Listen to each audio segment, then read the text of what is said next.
واحد من أكبر الأسواق اللي فيها منتجات مضروبة. أسرار صناعة المكملات، بس الحقيقة فيه مش دايما واضحة. تحس إن في حاجة غريبة. في حاجات تركيزاتها 2%، ده تركيزه 90%، بس كل حاجة بسعرها. عشان كده قررت أدخل جوه.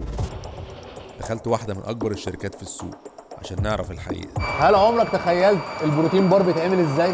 عشان نفهم الفرق بين اللي بيتعمل بجد فالناس بتقول لي احنا بنحطه في المنتجات هنا واللي معمول بس عشان يتباع. يحصل فيها مشاكل في التصنيع.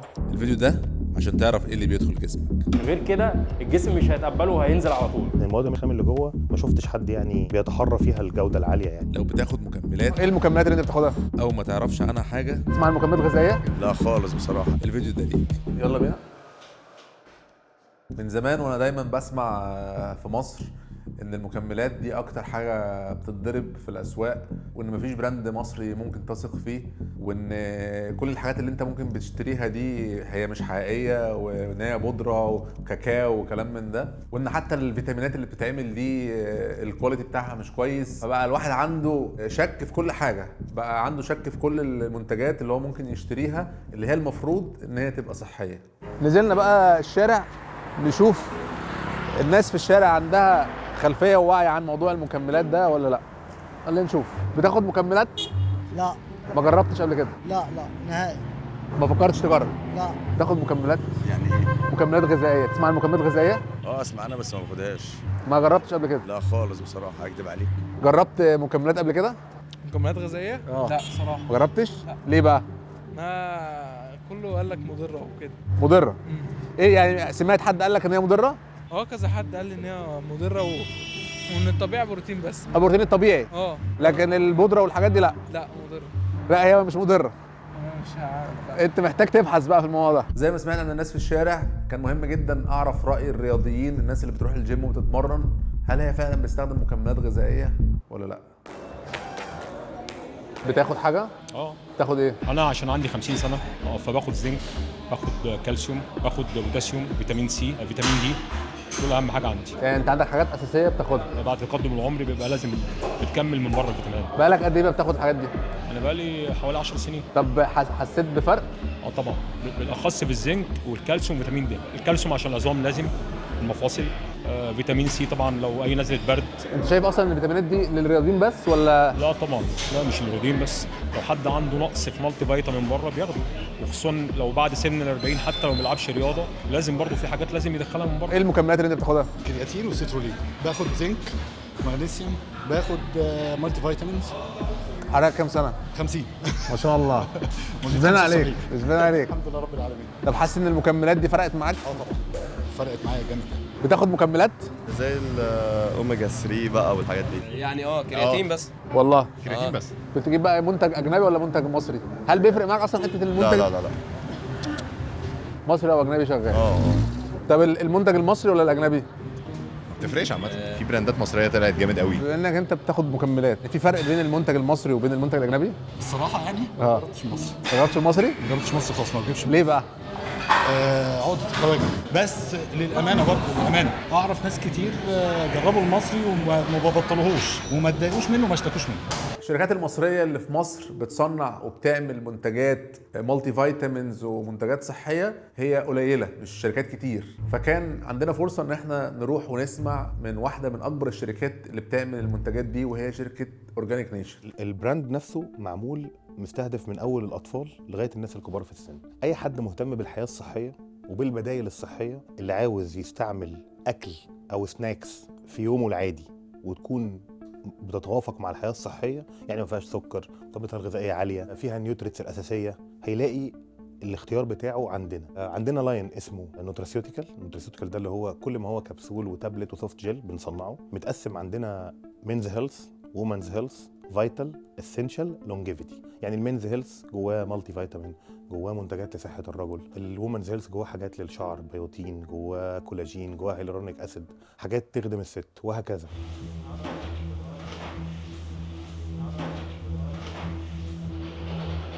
الصراحة لما جات لي الفرصة ان انا اروح واشوف ازاي شركة مصرية زي اورجانيك نيشن بتصنع، واشوف المنتجات دي قدامي وهي بتتصنع، كنت مهتم ان انا اعمل ده، حابب اعرف الحاجات دي بتعمل ازاي. بيتم استلام الخامات من المكان ده عشان تخش على هنا. طبعا حوالي 90% من المنتجات بتاعتنا بتبقى بودر، فبتبقى محتاجه عمليه ميكسنج. ده الميكسر. معظم المنتجات بتاعتنا سواء اقراص سواء كبسول سواء بودر، فهي في الاخر يعني الاصل بتاعها بودر، لازم يحصل لها عمليه الميكسنج هنا. هنا دي مرحله اسمها مرحله الكبس. البودر بعد ما حصل له الميكسنج بيجي هنا يتكبس عشان يطلع على شكل القرص بتاعه. الاضاءه دي معموله مخصوص عشان موضوع المالتي فيتامين ما يحصلهاش اي تكسير. ده منتج دلوقتي خاص باورجانيك نيشن، حاجه اسمها مغنيسيوم جلايسينيت، بيحصل له عمليه الكابسنج عشان ياخد شكل القرص بتاعه. بعد ما يخلص هنا هيتنقل لمرحله بقى الفيلنج اللي هو يتحط من المكنه جوه الجار بتاعه. احنا عملنا عمليه كبس للاقراص، بتتنقل من غرفه الكبس تيجي على غرفه الفيلنج. هنا الاقراص بتتحط وبيتحط بقى الكاونت، يعني الجار ده فيه 30 قرص 60 قرص حسب الكميه، وبيحصل الفيلنج اوتوماتيك. وده هنا بيعمل دبل تشيك، طبعا بيعمل عمليه ميزان لكل جار عشان نتاكد ان الوزن مظبوط. هنا بقيس الضغط بتاعت القرص، الديجيتال بتاعتي بيظهر معايا الضغط بتاع القرص او الهاردنس بتاعته. بص هنا القرص اتفتت. وبعد كده بنخش على اخر جهاز معايا هنا ديسنتجريشن، دي اكنه المعده بالظبط. دوت بيقيس سرعه امتصاص الجسم عشان يفعل الماده الفعاله بتاعته لمعدتك. بيقعد من نص ساعه ل 45 دقيقه، غير كده الجسم مش هيتقبله وهينزل على طول. حط الاقراص هنا في الجهاز وبحدد التايمر بتاعه، ده التوقيت بتاعه بحدده من عندي. شوف انا عايز قد ايه، اعمله مثلا نص ساعه واعمل ستارت وابدا بيه وهو هيقيس معايا. في لاين تاني في اورجانيك نيشن اسمه جلد فري. اللاين ده بيعمل صوصات ومربات منخفض السعرات وبيعمل سناكس صحيه. دلوقتي كمان انت ممكن تشتري كاتشب من اي سوبر ماركت جلد فري، بدل ما تشتري كاتشب ومليان سعرات 100% صحي. برضه بقى عندك اوبشن انت تشتري شيبسي زي ده كده مثلا في 12 جرام بروتين، بدل ما تشتري سناك مش صحي اهو. جينا هنا مصانع المنتجات الصحيه عشان نكتشف الحاجات دي بتتعمل ازاي. احنا بنحاول ان احنا نصنع كل الحاجات اللي انت اصلا تاكلها عادي بالسكر ومن غير بروتين، بس بنعملها بالبروتين ومن غير سكر. فاحنا بنعمل بروتين بارز، بروتين كوكيز، بنعمل شوكولاتات من غير سكر وبالبروتين، بنعمل سبريدز او شوكليت سبريدز زي النيوتيلا مثلا بس بالبروتين او من غير سكر.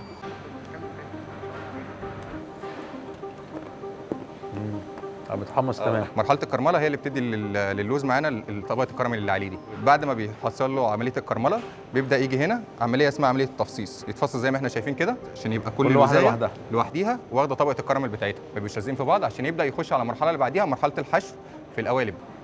عشان الشوكولاته دي تاخد القوام واللمعان والطعم المظبوط بيعدي على مرحله التمبرينج اللي هي المكنه دي، وعشان نضمن بس انه نفس نسبه اللوز موجوده في كل بار وكل بار طعمه زي التاني.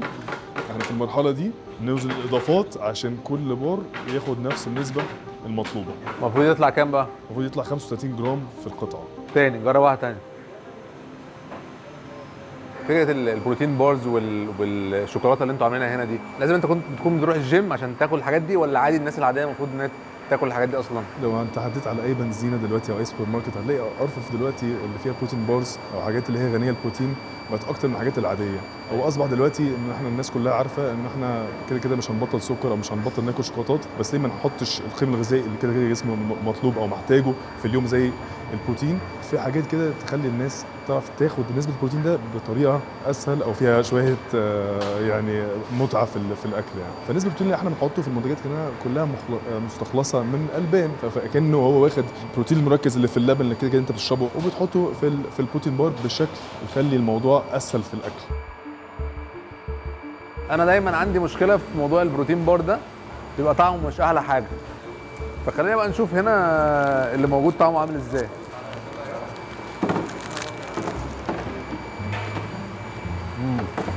هو اولا انا بيبقى عندي معاه مشكله مع البروتين بار ان هو بيبقى طعمه في حاجه كده بعد الطعم ما بيخلص تحس ان في حاجه غريبه، او طعم البروتين نفسه موجود في البار ده. تمام ما فيش مشكله. لم هناخد معانا الحاجات دي كلها. يلا. في العادي البروتين بار بيبقى طعمه مش حلو، ازاي بقى انت عرفت تعمل المعادله دي ان هو يبقى طعمه حلو ومفيد والناس تاخد منه بروتين وكل حاجه؟ اول حاجه ان هو يبقى مفيد ان هو يبقى محطوط نسبه البروتين اللي انت تبقى عايز توصلها للمستهلك. طعمه حلو بقى دي كل واحد وذوقه، بس انت في الاخر الخبره هنا علمتنا ازاي ان انت توافق بين الحاجتين، ان انت تحط الاضافات اللي هي مثلا زي البار اللي انت ذوقته في موز مجفف طبيعي حقيقي مع بقيه البروتينات، فالحاجتين دولت مع بعض مع شوكولاته متصنعه هنا بالمواصفات اللي انت عايزها، هو في الاخر لما انت بتتحكم في كل مراحل التصنيعيه داخليا عندك ده اللي يقدر يديك الجوده المطلوبه او الاستيعاب اللي هو بيحس بيه لما يدوق بار يلاقي ما فيش مثلا افتر تيست او ما فيش مثلا طعم غريب. هو ده اللي احنا بنحاول نوصل له هنا. المفروض ان ده يعني منتج شوكليت سبريد كاتب لك ايه جلد فري عشان ما تحسش بالذنب، فانت بدل ما تخش المطبخ وتجيب برطمان النوتيلا وتقعد تضرب، لا عادي ممكن تاخد ده تقعد تضرب منه، حاجه فيها بروتين عالي ما فيهاش سكر، حاجه حلوه هتتبسط ومش هتحس ان انت اذنبت يعني وانت بتاكل منها. من ضمن السناكس الصحيه عندنا حاجه زي الميني رايس كيك دي للاطفال بتبقى حلوه قوي. ده منتج مثلا سناك يستعملوه ما فيهوش سكر. عندنا حاجه زي البروتين شيبس مثلا، ده بديل صحي للشيبسي، اطعمه مختلفه. عندنا مثلا البروتين بار دي سناك صحيه. الموضوع ماشي في الاطار بتاع المنتجات الصحيه اللي بدايل للمنتجات اللي ممكن تكون تضر الصحه وكده. عشان نعرف رأي اكتر ناس ما بتكذبش جبنا 3 اطفال، يوسف عمر وعبده. ده بروتين شيبس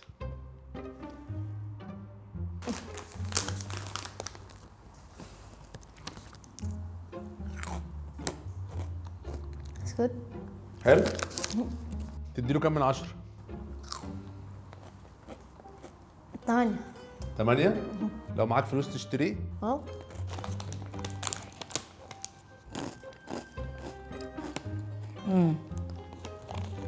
9 من 10.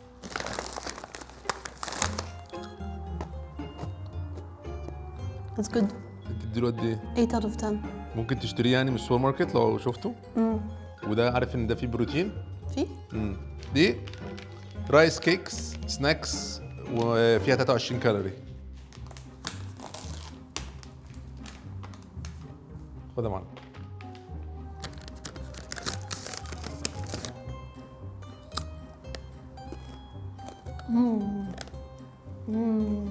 ايه رايك؟ عجبتك؟ 10 من 10. 10 من 10؟ حلو الرايس كيكس؟ تاني؟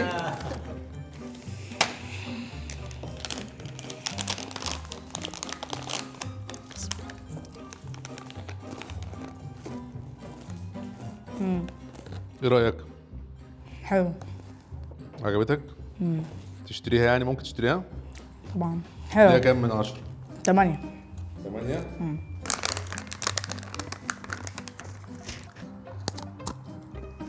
ايه رأيك؟ حلوة قوي. تديها كام؟ 9. 9؟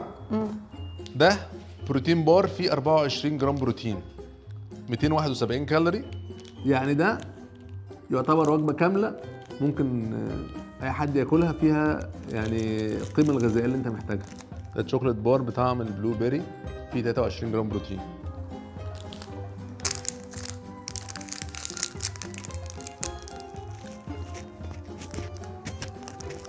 ايه رأيك؟ حلوة. دي كام؟ 9. دي شوكولاتة عادية فيها لوز.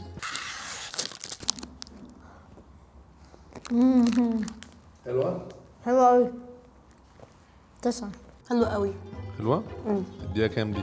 10. اوبا شيلها لي على جنب.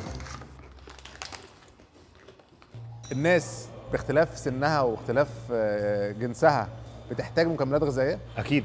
هو كده كده الاكل جواه النيوتريتس الاساسيه للحياه اللي هي بروتين وكربوهيدرات ودهون وفايبرز، دي موجوده في الاكل، وبقيه المكملات هي اكل برضه، بس في حاجات محتاجها جسمك مش هتعرف تستعملها كل يوم. على سبيل المثال مثلا حاجه زي الاوميجا 3 مثلا موجوده في الاكل. طب هتعرف تاكل كل يوم سمك؟ مش هتعرف. هتعرف تاكل كل يوم ماكريلا او سلمون يكونوا غنيين بالاوميجا 3؟ لا. فبتستعمل سبلمنت يضمن لك انك تاخد احتياجك من الدهون الصحيه، المعده، الجلد، صحه الجلد، كل ده الاوميجا 3 بيحسنه جدا وبيساعده. فهي وجودها واحتياجها ضروري للجميع.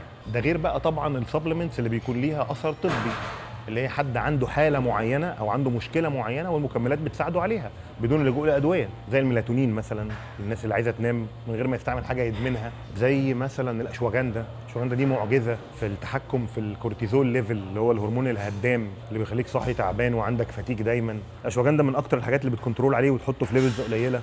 طب انت النهارده كاورجانيك نيشن تعمل ايه عشان يبقى عندك منتج قوي وفعلا انت متاكد منه وما فيهوش اي مشاكل؟ بص، دي عشان تحكمها لازم تبدا من اول السايكل خالص.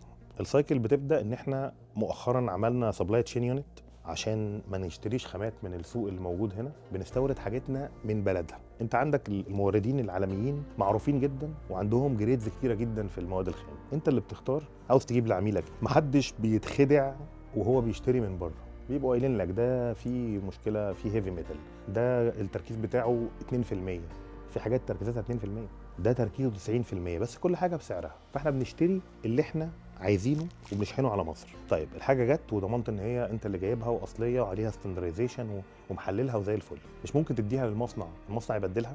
طب مش ممكن تديها للمصنع، المصنع يحطها في ظروف غلط يحصل فيها مشاكل في التصنيع؟ فعشان نحكم الحته دي بنشترط على كل مصنع نتعامل معاه ان احنا مش هنعمل ريليز للبضاعه الا لما نعمل لها تحليل. يعني المنتج النهائي اللي احنا جايبين الخامه بتاعته بناخد العلبه ونعمل لها تحليل ونستنى النتيجه بتاعتها، مهما كان عليها طلب كبير في الفروع، مهما كانت الناس بتسال عليها ومستعجله عليها، بننتظر لحد نتيجه التحليل، يا بنعمل لها ريليز يا اما لو التحليل مش مطابق بنعدمها. وحصلت كتير يعني عندنا في الشركه في اكتر من سيتويشن اضطرينا نعدم منتجات عشان بعد الانتهاء من تصنيعها ما كانتش مطابقه للتحليل بتاعتها. دي اهم حاجه، قدرنا نرتقي بمستوى المنتج المصري. كان عندنا ناس كتير جدا عندها عقده الخواجه وانا كنت واحد منهم، هو دايما متخيل ان الحاجه المستورده هتبقى مور افكتيف، مع ان الحاجه المستورده يعني جزء كبير جدا منها بيبقى مهتم بس بالباكجينج والتسويق والكلام ده، لكن المواد الخام اللي جوه ما شفتش حد يعني بيتحرى فيها الجوده العاليه يعني زي اورجانيك نيشن. هل فعلا المنتج المصري يقدر ينافس منتجات بره زي الاوميجا 3؟ الناس كلها طبعا والله ويتفوق، ينافس ويتفوق. اصل الموضوع مش كيمياء، هم ما عندهمش حاجه احنا مش عارفينها، ما عندهمش حاجه، هي الموضوع كله اختياراتك انت كمصنع وضميرك انت ورغبتك في البرفكشن، كله متوقف عليك انت. زي اي حاجه، هو النهارده الست اللي في البيت وهي بتطبخ جابت خامات كويسه هتطلع اكل كويس، جابت خامات فاسده هتطلع اكل فاسد. فالموضوع ملوش علاقه بمصري ومستورد، ملوش علاقه بجنسيه، الموضوع ليه علاقه بالبرفكشن. انت مستهدف البرفكشن، تعمل احسن حاجه هتقدر توصل لها بكل سهوله، بس لازم انت تكون اورينتد بده.